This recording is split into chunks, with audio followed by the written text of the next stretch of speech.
ಕಡೆಯಲ್ಲಿ ಒಂದು ಮಾತು ಹೇಳಲೇಬೇಕಾಗ್ತದೆ.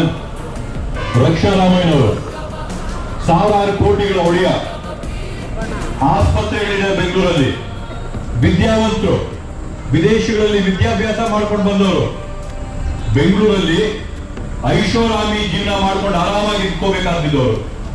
ಆದ್ರೆ ಇವತ್ತು ಅವರು ಚಿಕ್ಕಬಳ್ಳಾಪುರ ಲೋಕಸಭಾ ಕ್ಷೇತ್ರ ಅಂತ ಕಡೆಗೆ ಬಂದು ಈ ಒಂದು ಸುಡು ಬಿಸಿಲಲ್ಲಿ ಈ ಒಂದು ಜನರ ಕಷ್ಟನ ನಾನು ಪರಿಹಾರ ಮಾಡಬೇಕಂತ ನಿಟ್ಟಿನಲ್ಲಿ ಬೆಂಗಳೂರಲ್ಲಿರ್ತಕ್ಕಂಥ ಐಷಾರಾಮಿ ಜೀವನ ಒಂದು ಬದಿಗಿಟ್ಟು ಸಾರ್ವಜನಿಕರ ಗತಿಯ ಬಂದು ನಿಮ್ಮ ಸೇವೆ ಮಾಡ್ತಾ ಇದ್ದೀರಲ್ಲ, ಅದೇ ಒಂದು ದೊಡ್ಡ ಕೊಡುಗೆ ಅಂತ ಮಾತಾಡ್ತಕ್ಕಂಥದ್ದು.